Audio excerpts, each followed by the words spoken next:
Bom, podemos começar então, né? Então, o que a gente vai fazer agora é entrar no estudo dos ácidos, que é a parte mais trabalhosa, né? Dos três ácidos, bases e sais, vocês vão perceber que é a parte mais trabalhosa. Putz, espera aí, cara, acho que eu esqueci meu celular lá fora. Espera só um pouquinho, gente. Voltando. Então, vamos lá, vamos seguir. Aqui uma definição bem rápida dos quatro grupos. Na definição, a gente vai perceber uma diferença bem grande entre o que classifica, né, os três primeiros, ácidos, bases e sais, e o quarto grupo, que depois a gente vai estudar por último, que é a parte dos óxidos. Tá? Tanto é que eu não vou nem falar nada de óxido agora, deixa para a gente comentar no momento devido. Tanto para ácidos, bases e sais, eu posso dizer que são eletrólitos, e aí o Arrhenius ele vai classificar os eletrólitos de acordo com o tipo de íon que cada um libera na água. Já não interessa mais aqui se vai ser uma dissociação ou se vai ser uma ionização, não importa. Qual é o tipo de íon que cada eletrólito vai liberar? Então, os ácidos liberam ânions quaisquer,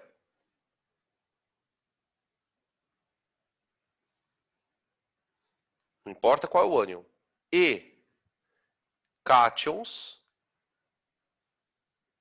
H+. Tá aqui. Todo eletrólito vai liberar em água tanto um cátion como um ânion. A questão é que para ácidos, o eletrólito, né, o tipo de eletrólito chamado de ácido, vai liberar sempre o cátion H+. O ânion pode ser o cloreto, pode ser o nitrato, enfim. Tá? Bases liberam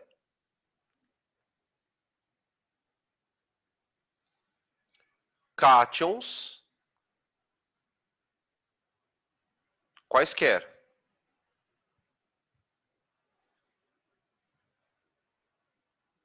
E ânions OH-.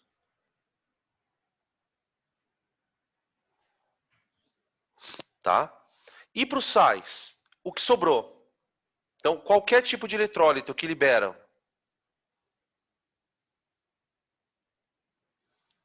cátions diferentes de H+, e ânions diferentes de OH-.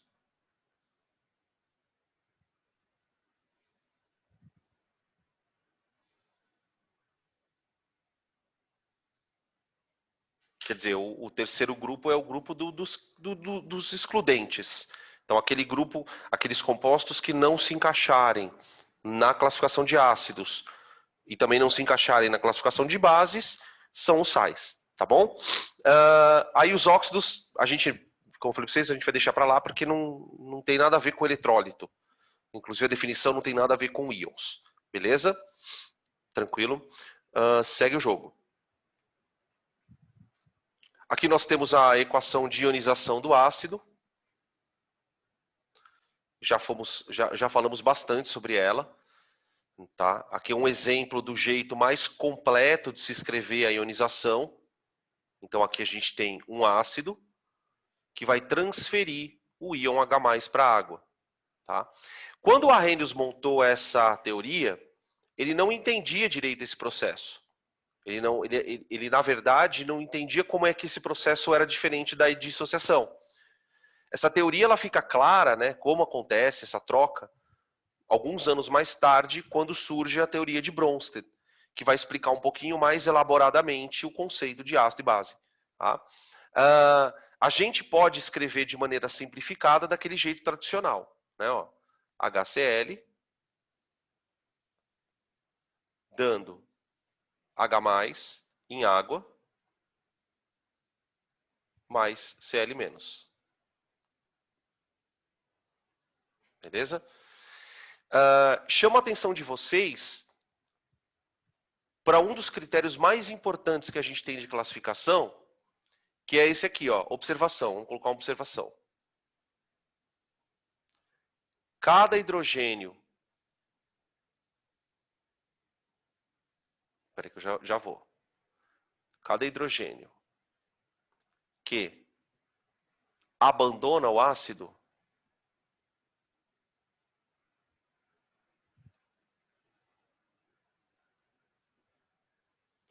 é chamado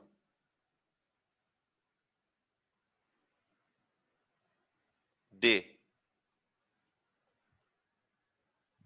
hidrogênio ionizável.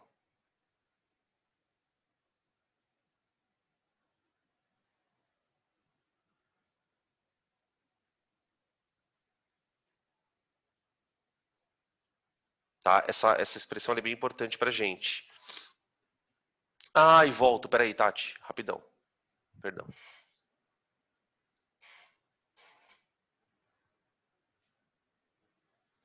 Aqui. Desculpa.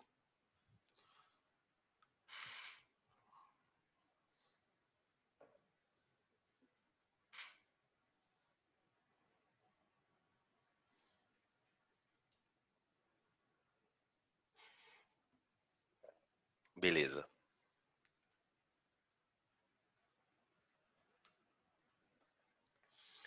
Cada hidrogênio que abandona o ácido é chamado de hidrogênio ionizável. Por que essa informação é importante? Porque um dos critérios que a gente usa para classificar o ácido é quanto ao número de hidrogênios ionizáveis. A gente pode separar grupos famosos, né, de monoácidos,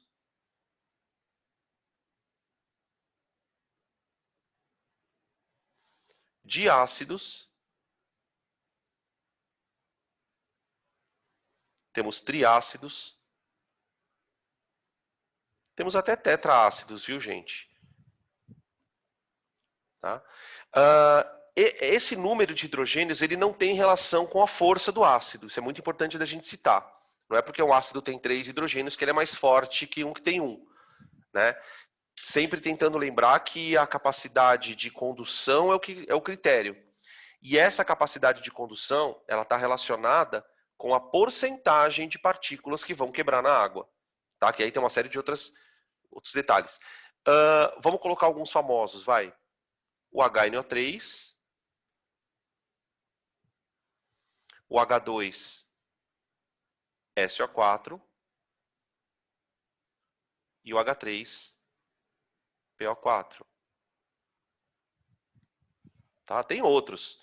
O HCl, os famosos, né? Aqui você tem o H2CO3. Aqui você tem... Com 3 hidrogênios já tem bem poucos. Você tem o H3BO3, que é o ácido bórico. Tá? Uma outra classificação não é tão importante assim, a gente vai ser importante na nomenclatura. Ó, também são classificados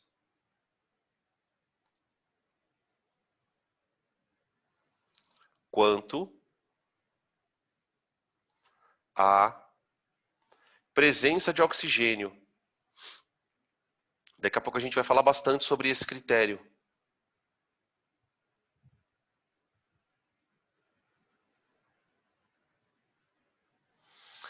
A gente vai criar 2 categorias de ácidos nesse quesito.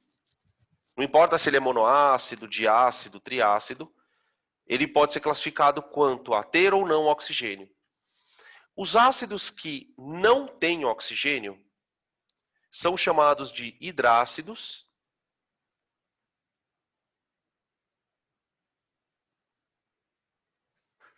Parece meio estranho, tem hidrogênio? Não, todo ácido tem hidrogênio. Eles são representados genericamente pela fórmula HX e H2S, HCl, né? Os ácidos HCN são os que não têm oxigênio. E você tem os oxiácidos. Tem vários aqui na própria lista. O nítrico, sulfúrico, carbônico, fosfórico. Tá? Esses oxiácidos são representados por HX e OY. Notem que o elemento E geralmente é um ametal, hein? Enxofre, fósforo, nitrogênio, o próprio carbono, o próprio cloro. Quer dizer, você vê compostos formados por ametais, né, o que significa que são compostos que se organizam por ligações do tipo covalente. Então tem geometria, polaridade, tudo aquilo que a gente viu na aula de ligação covalente acaba aparecendo aqui na parte de ácidos. Beleza? Por isso que a gente fala, né, que eles em água acabam ionizando e não dissociando, eles não são compostos iônicos. Tá? Uma outra coisa louca, que eu só vou comentar rapidamente, tem alguns ácidos cujo elemento que forma o ácido, né, esse elemento E, é um metal. Né? Eu vou citar aqui um parênteses aqui, ó.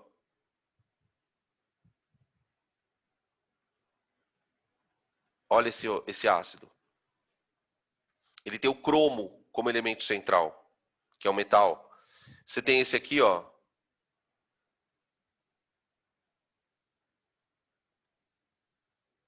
Você tem esse aqui, ó.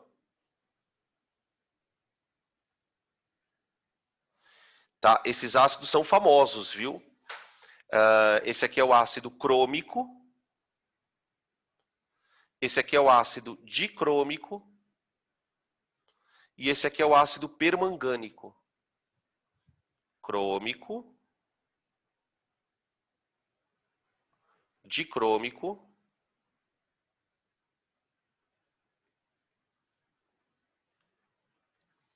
E permangânico. Por mais bizarro que possa parecer, em algumas circunstâncias você consegue encontrar elementos metálicos fazendo ligação covalente. Daí você tem a formação desses compostos aí, beleza? Tranquilo? Esses dois critérios, o critério monoácido, diácido, triácido, ele vai ser importante na parte de equilíbrio, depois a gente comenta. E o critério oxiácido, hidrácido, ele é importante porque ele é a base das regras de nomenclatura, que a gente vai ter que falar também. Não tem jeito. Tá? Podem tirar print para nós continuarmos.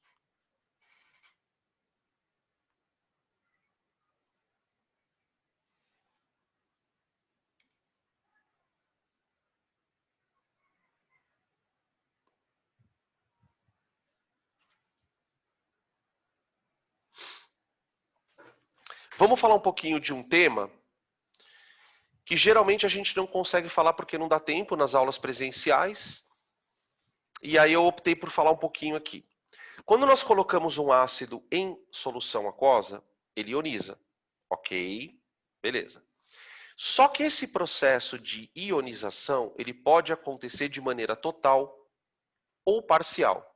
Vocês estão vendo aí no slide. O que é uma ionização total? O próprio nome está dizendo. Ele vai perder todos os hidrogênios que ele tem possíveis de serem ionizáveis. Né? Lembra que a gente chamava o hidrogênio que sai da molécula de hidrogênio ionizável. Essa perda do hidrogênio ionizável, ela está muito associada ao ambiente onde o ácido vai ser colocado. Em geral, se você quer fazer um ácido perder todos os hidrogênios que ele pode, coloque esse ácido num ambiente com pH acima de 7. Quanto mais básico for o pH, quanto mais alcalino for o pH, maior a chance dele perder os hidrogênios. Tá? Por hora, a gente não vai discutir muito isso. O que nós vamos discutir aqui é como é que eu represento uma ionização total e parcial. Então, eu vou usar como exemplo um diácido. Então, ó, o item A, eu vou usar como exemplo H2SO4. Tá? E aí eu vou fazer o seguinte, eu vou escrever a equação do jeito completinho. Ó. Eu vou reagir o ácido com uma molécula de água. Tenta imaginar o hidrogênio do ácido saindo da molécula na forma de H+, e migrando para a água. Então a água vira H3O+. Tá vendo? Ela recebe o hidrogênio do ácido. E o ácido que perdeu o hidrogênio, ele vai virar HSO4. Tudo bem? Como ele perdeu o hidrogênio positivo, ele vai adquirir uma carga negativa. -1. Tá? Esse íon tem um hidrogênio sobrando, ó.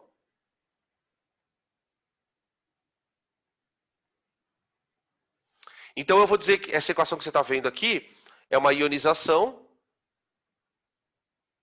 parcial. Tá? Esse íon aqui pode perder o segundo hidrogênio dele. Como eu falei para vocês. Né? HSO4 mais outra molécula de água. E aí dando outro íon H3O+, mais. E aí o íon HSO4, aquele que tinha um hidrogênio remanescente ainda, né? Agora vira SO4. Tá aqui. Tá? Se nós somarmos as duas equações, nós vamos ter equação global. Né? A equação global que representaria a ionização de uma vez só. Né? Uma das dúvidas que muitas vezes o aluno tem, mas eu vou escrever qual equação, Danilo? Não, normalmente a gente escreve a total. Geralmente o exercício mostra para a gente alguma equação de ionização parcial e você identifica.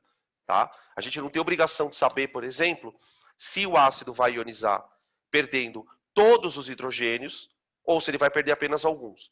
Tá? Aqui, ó, vamos colocar.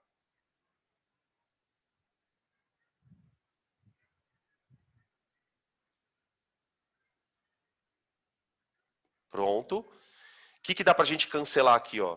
Dá para cancelar o HSO4. E aí você tem H2SO4 mais, são duas moléculas de água, uma para cada equação.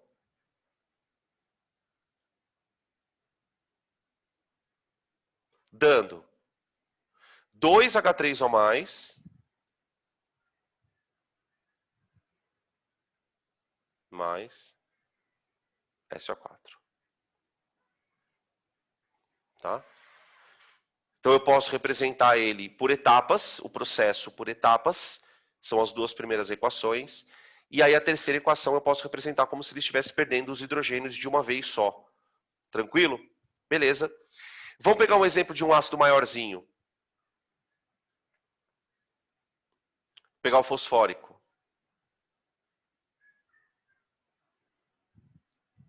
Ó. Eu vou pegar uma água, dando um H3O+. Mas, agora olha o que vai acontecer. Como aquele ácido perdeu um hidrogênio só, fica H2PO4 menos. Tá aqui, uma ionização parcial. A gente vai chamar de primeira ionização. Segunda ionização.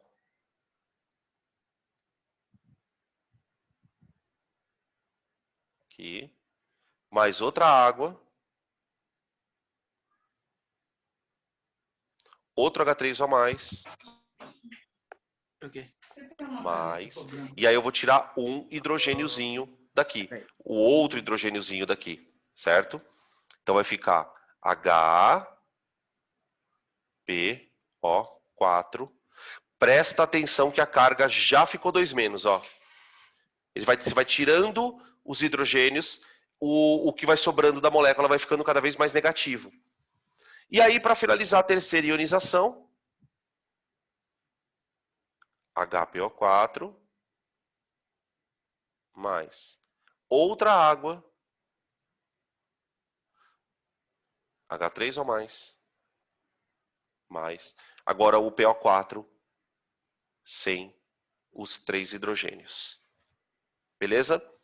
A soma das equações vai ficar bem parecida com a de cima. Né?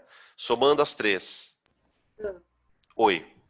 Uma dúvida aqui, o senhor falou que esse HPO4-2 é a terceira ionização, mas é a segunda, né? É a segunda. Só Não, a pra... terceira ionização ele aqui, ó, fazendo, ó. Essa é a terceira. Aqui é a Na reação primeira. mesmo, né? Isso, é isso aí, Tá, tá? obrigada. Segunda e terceira. Beleza? Aqui, na hora da soma das 3, eu vou cancelar o H2PO4 da primeira com a segunda. Vou cancelar o HPO4 da segunda com a terceira. E aí, se eu quisesse representar a ionização, né, de uma vez só, que é como a gente costuma fazer, H3PO4 mais 3 águas, dando 3H2O, ou melhor, 3H3PO+, H3O+, mais PO4. Prontinho. Tá? Beleza? Quando é que essa percepção é importante? Quando a gente for trabalhar na próxima aula, a ideia de reação de neutralização total e parcial, tá? Que depois a gente comenta. Tranquilo? Pode tirar print.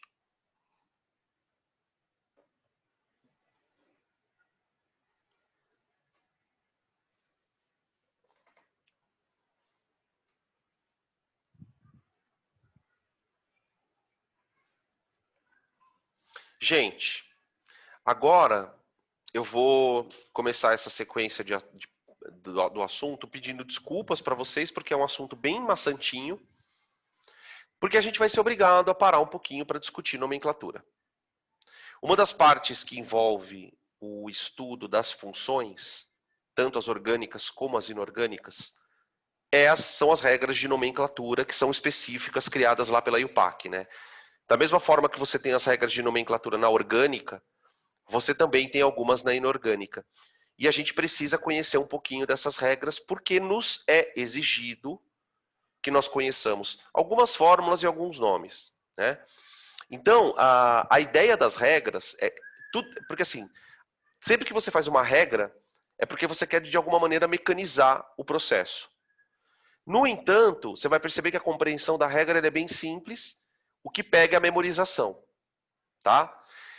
O que a IUPAC fez para criar uma forma mais, vamos dizer assim, racional de dar nome para ácido? Primeira coisa que fizemos foi agrupar os ácidos, como eu disse para vocês, em duas categorias. A categoria dos oxiácidos, ela vai ser chamada a princípio de oxiácidos mãe. Por quê, Danilo? Porque dentro dessa categoria, você tem os oxiácidos principais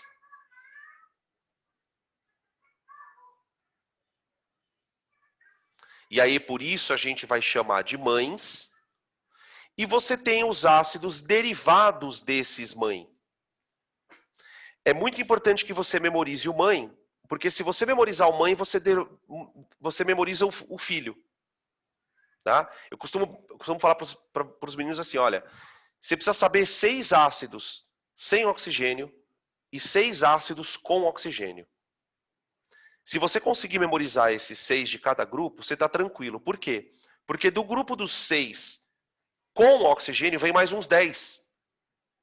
Só que a memorização desses 10 depende dos 6 principais. Por isso a gente sempre martela muito nessa parte. Tá? Eu faço questão até de parar, falar um pouquinho, embora, repito, seja um assunto meio chato. Tá bom? Bom, Como que funciona o lance? Para a IUPAC, a gente vai adotar a seguinte regra. Os ácidos sem oxigênio na estrutura vão levar no nome principal dele um radical, né, que depende do elemento, com a terminação hídrico. Clorídrico, fluorídrico, bromídrico, né? Depois a gente coloca aqui. Os oxiácidos mãe levam a terminação ico. Então a gente vai criar aqui as duas famílias de ácidos, né? A família dos hídrico, que são 6, e a família dos ico, que são mais 6, tá? Aqui estão os hídrico. Os 4 primeiros ácidos são os ácidos da família 7A, então o fluoro, o cloro, o bromo e o iodo. Fazendo aqui as ligaçõezinhas.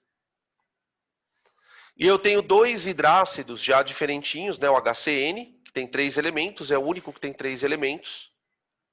E o ácido sulfídrico, que tem o elemento enxofre como elemento central. Tá? Dessa lista aqui, ó, se você quiser já ir guardando para sua vida, esse ácido aqui, o HF, ele é moderado.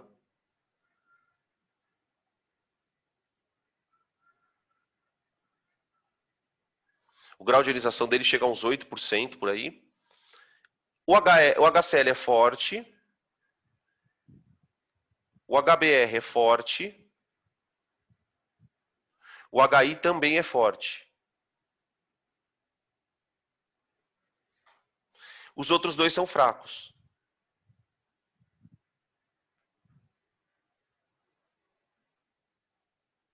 Tá? Tão importante quanto memorizar o nome deles é memorizar a força para as reações de dupla troca, que a gente vai discutir daqui a pouquinho. Tá bom? Beleza? Aí eu tenho a segunda família de ácidos, os oxiácidos.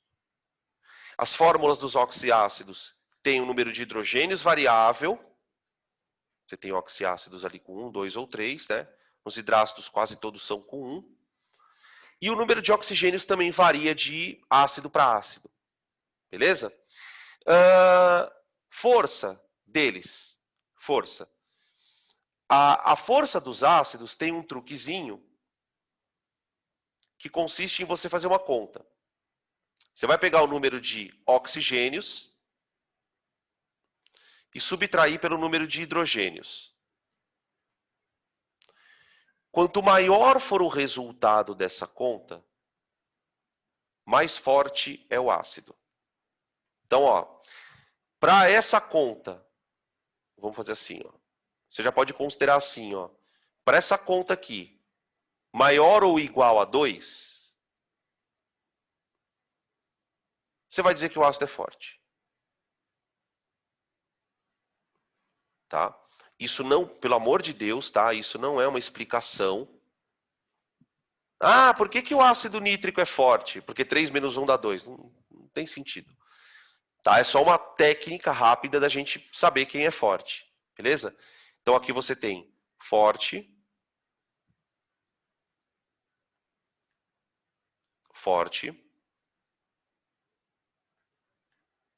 fraco, forte, perdão, fraco e bem fraco esse aqui, ó. Esse aqui é mais fraco ainda. Tá? Não é uma classificação muito precisa, como eu disse para vocês, mas serve pelo menos para você distinguir quem é mais forte e quem é mais fraco. Porque, repito, isso vai ser importante lá na frente. Tá? Beleza? Você pode inventar música, fazer tabela, mas é uma coisa que não dá tanto problema. Não é uma coisa que te incomode tanto.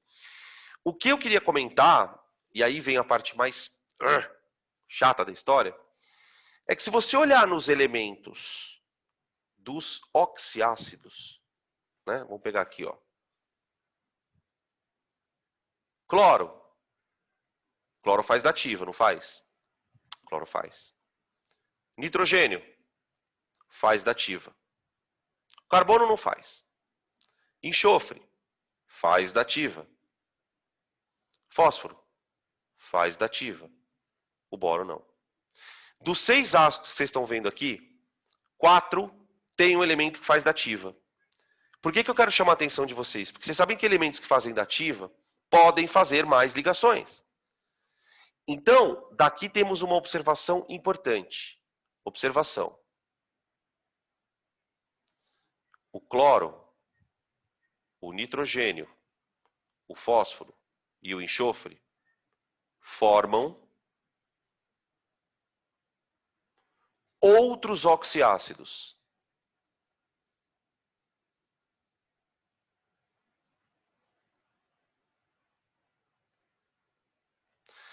Justamente porque tem capacidade de fazer ligação dativa. Depois a gente vai mostrar algumas estruturas para vocês observarem isso. Por que isso é um problema dentro desse contexto, né, que a gente está trabalhando? Porque eu vou ter que inventar uma regra de nomenclatura para essas variações. Tá? Então, esses ácidos que vocês têm aqui são os que você não pode deixar de memorizar. Memorizando os 6 oxiácidos, eu vou dar de presente mais uns 6, 7 aí. Beleza? Vou trocar aqui o slide para a gente passar para a segunda tela de nomenclatura.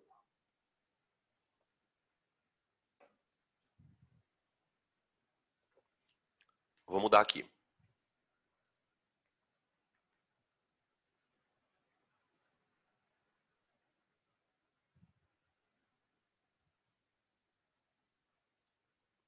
Olha aqui.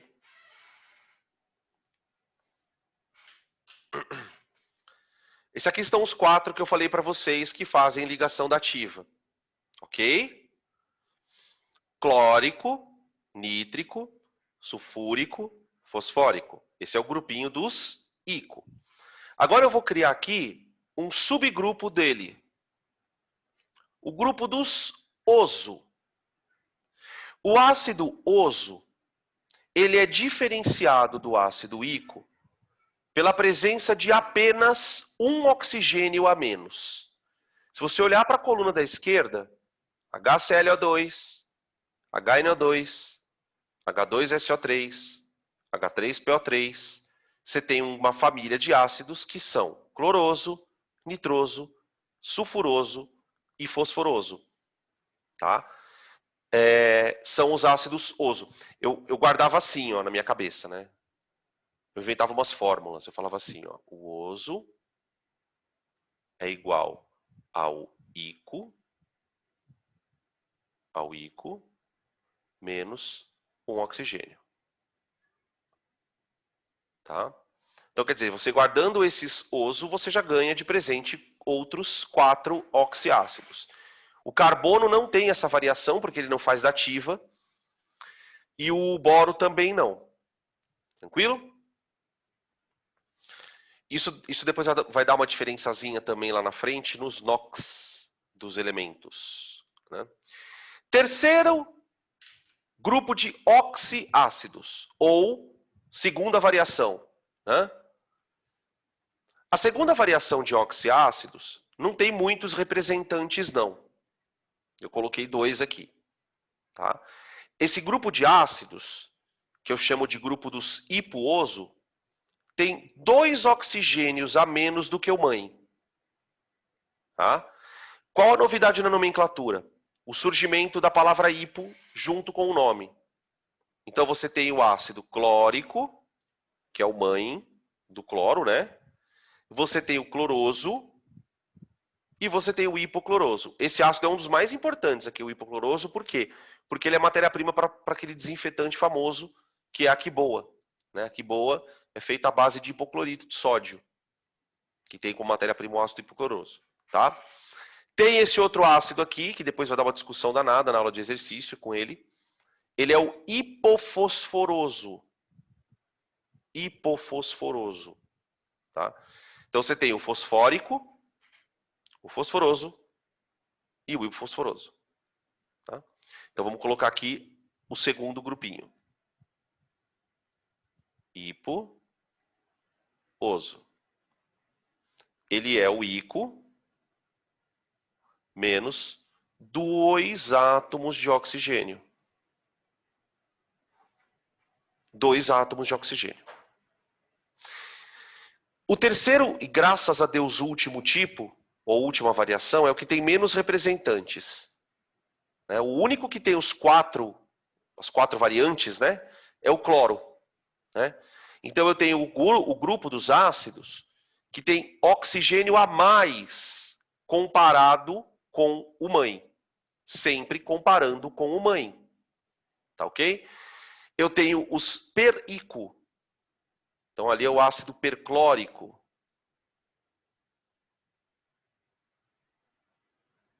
O perico é o ico, mais um oxigênio. Sem contar que, em respeito à sanidade mental de vocês e ao horário, eu não vou discutir aqui o piro, o meta, porque também tem essas variações malucas também de nomes, mas aí tem um exercício, eu deixo para a gente comentar na aula de exercícios. Tranquilo? Parte chata, desagradável, mas eu precisava contar. Beleza? Pode printar aí. Deixa eu ver aqui.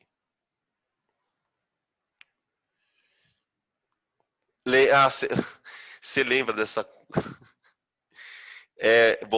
tem os kkkk é de gente que já teve aula comigo desse assunto presencial, né? O que a gente não faz para guardar as merdas do negócio? Eu vou compartilhar com eles, tá, Gu? O segredo. O segredo da nossa inteligência. Cada um inventa aquelas atrocidades para tentar decorar, né? Como é que eu lembrava dessa porcaria aqui? Eu lembrava do Ico. Certo? O Ico, você tem que lembrar a fórmula, não tem jeito. Aí eu lembrava que o oso, ele tinha menos oxigênio, porque ele era pobroso. Pobroso. Esse aqui era o rico. Né? Esse é o rico. Esse aqui é o hipopobroso. Muito pobre, né?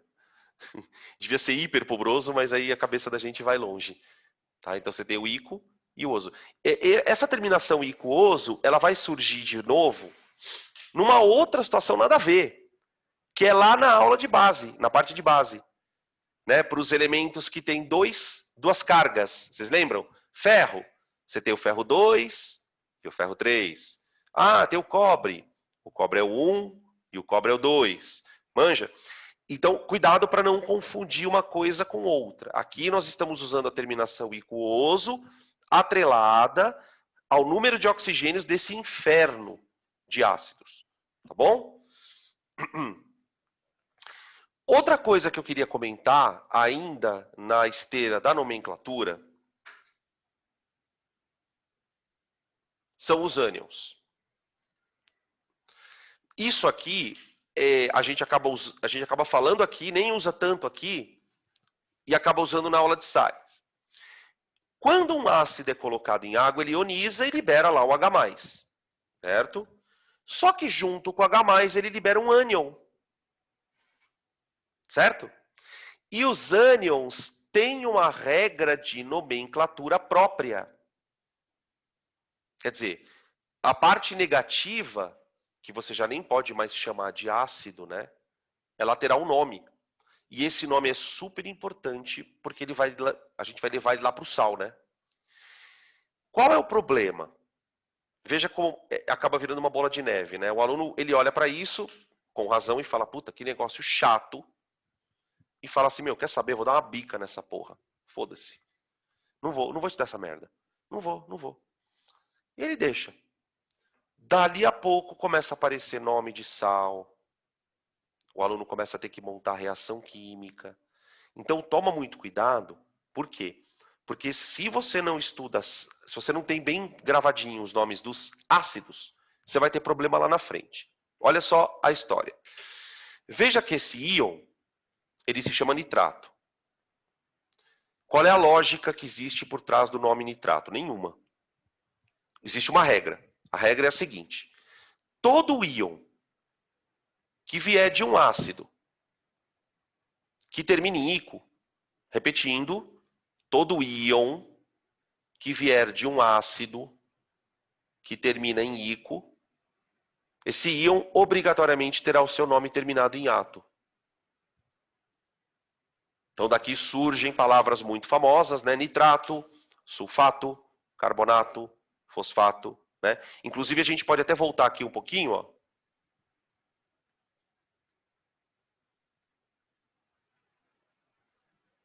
Ó, peraí. Aqui, ó.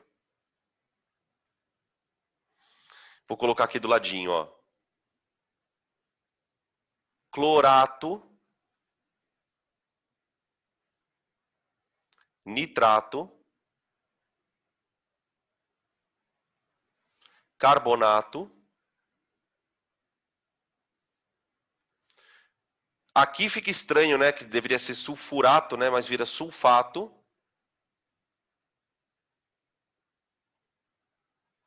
Fosfato. E borato.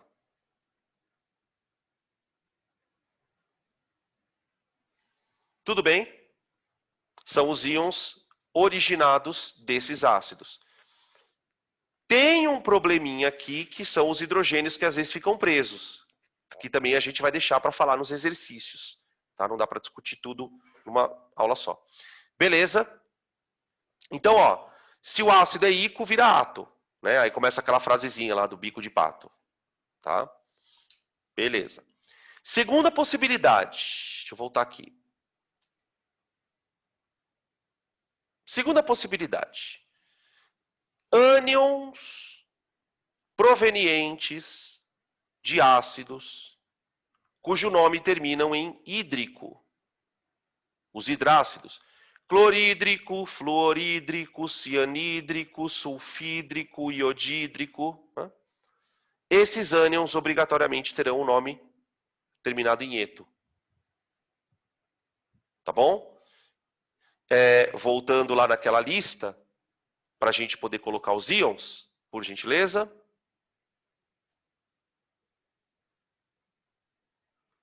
Temos aqui. Vou colocar aqui do ladinho, ó.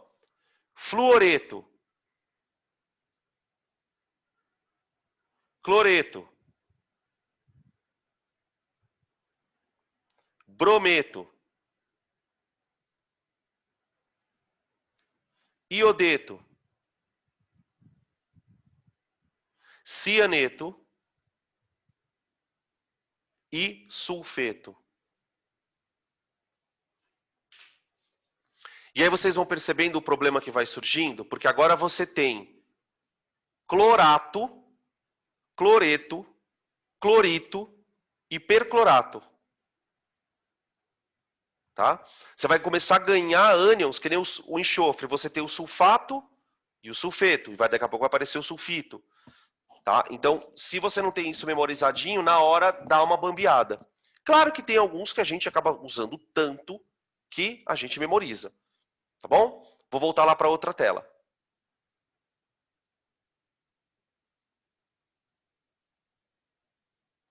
E aí você tem a terceira situação, moçada. A terceira situação envolve os ácidos cuja nomenclatura termina em oso. O pobroso, que a gente estava comentando agora há pouco. O pobroso. Tá? Quando o teu ácido termina em oso, você tira a terminação do ácido e substitui por ito. Por ito. Beleza? Aqui está a nossa tabelinha de conversão de nomes. Tá? Terminação do ácido, terminação do ânion. Aí tem as poesias, as frasezinhas, né? Eu guardava assim, né? Gosto sempre de compartilhar minhas bobeiras. Ó. Só que eu guardava de um jeito que não era o convencional, o que vocês estão acostumados. Sei lá porque eu conseguia fazer assim melhor. Eu guardava sempre primeiro o nome do ânion. Então a primeira estrofe era sempre o nome do ânion, a segunda estrofe era do ácido. Então era mosquito teimoso. Isso aqui vocês conhecem, né? Mosquito teimoso. Mas vocês falam perigoso mosquito, né? Vocês gostam de fazer daqui para cá. Então eu falava assim: mosquito teimoso. Te mato, te pico. Te meto no vidrico. Tá? Vidrico é uma palavra que não existe. Só para citar, né? A gente inventa. Tá bom? Uma observação em relação à nomenclatura de ânions. colocar aqui, ó. Pardon. Observação. Para íons de ionização parcial.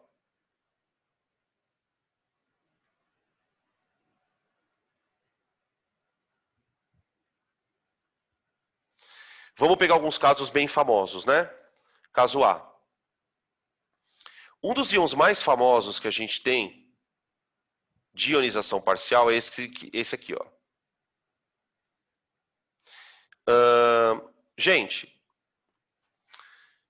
o carbonato é o íon do ácido carbônico. Aí, beleza, carbonato, tá? Quando o ácido carbônico sofre uma ionização parcial, sobra hidrogênio ali. Nesse caso, o que a IUPAC pede para você fazer na nomenclatura? Você vai escrever assim: hidrogênio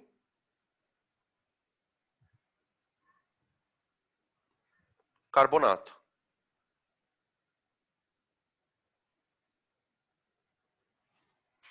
Hidrogênio carbonato.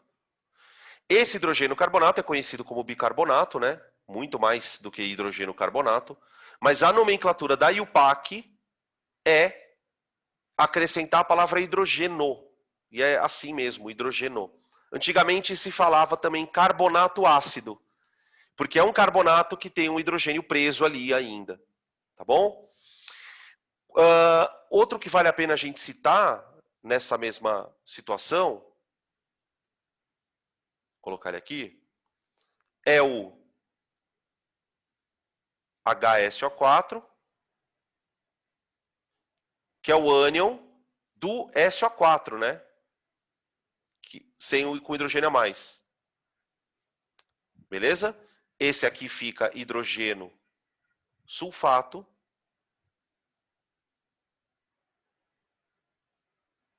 Opa, perdão. Aqui hidrogênio. Aqui se você quiser colocar com 2 S, pode colocar, só que tem que colocar junto. Hidrogênio sulfato. Tá? E no caso que tem mais exemplos, eu posso citar o do fósforo. Você tem o H2PO4, você tem o HPO4, e aí tem o H e o PO4 mesmo, né? Que é o fosfato. Né? Esse aqui, o último da fila, né? É o fosfato. Aqui você tem o hidrogênio fosfato.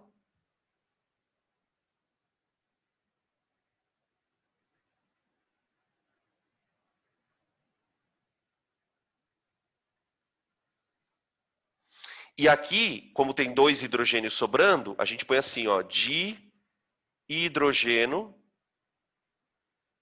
Ou pode colocar o di separado e hidrogênio com H, tá?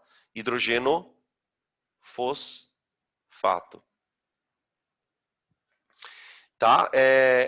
Insisto para vocês que se você tiver um caprichinho aqui, você vai decolar na parte de sal. Na hora de dar nome para o sal, na hora de montar uma reação de neutralização, na hora que precisar montar uma reação para fazer um problema de cálculo estequiométrico, na hora que precisar montar uma reação para fazer uma questão de titulação, que também é um assunto que cobra-se muito, tá bom? Tudo bem, pessoas? Lindões? Estão aí? Deixa eu ver se eu tenho mais. Acho que de nomenclatura de ácidos eu acho que já foi. Deixa eu ver se tem mais alguma coisa aqui. Deixa eu só ver aqui, porque eu acho que não tem mais. Isso. Bom, para a gente encerrar por hoje, eu vou encerrar a discussão de nomenclatura, né? A gente já discutiu. Eu vou colocar aqui um slide para exemplificar para vocês de que maneira a gente obtém a força de um eletrólito, tá certo? Aqui, obviamente, vou usar o exemplo do ácido, depois a gente conta na base, tá? E aí na aula que vem, a gente fica com uma partezinha de ácido que ficou ainda, e base e exercícios, tá? Ó, deixa eu mostrar para vocês aqui. A determinação da força de um ácido, gente, ela é nada mais, nada menos do que um problema de rendimento. Então, tentem imaginar uma situação em que eu coloque um ácido qualquer na água, numa quantidade conhecida de moléculas. Então, ali no meu exemplo, eu estou colocando supostamente 1000 moléculas. Vamos imaginar, por hipótese, que dessas 1000 moléculas, 750 ionizam. Como a ionização do meu ácido, nesse exemplo, é 1 para 1, né? Então, uma molécula de ácido libera 1H+, e 1X-. Quer dizer, para cada molécula ionizada, nós temos um íon H+, e um íon X-. Nomenclatura, então, não, nomenclatura tem para base também, Tati, que aí depois a gente deixa separado, tá? Só que a nomenclatura de base, ela é super simples, né? Então a ideia é que a gente primeiro fale tudo de ácido, né? E depois a gente discute a nomenclatura de base. Vocês vão perceber, inclusive, na aula que vem, que base é um assunto que é meia hora. Acabou, pá. Não tem esses pormenores, ficar estudando de onde sai o hidrogênio, tá? Mas também tem nomenclatura para base. E então, assim, quando um ácido ioniza, eu consigo estabelecer uma relação entre aquilo que ionizou e o que não ionizou, tá? Se eu tenho uma situação em que de 1000 moléculas, 750 ionizam, quando a reação chegar no seu final, eu vou ter uma parte do ácido que não ionizou. Por que isso é relevante? Porque essa parte que não ionizou não conduz corrente.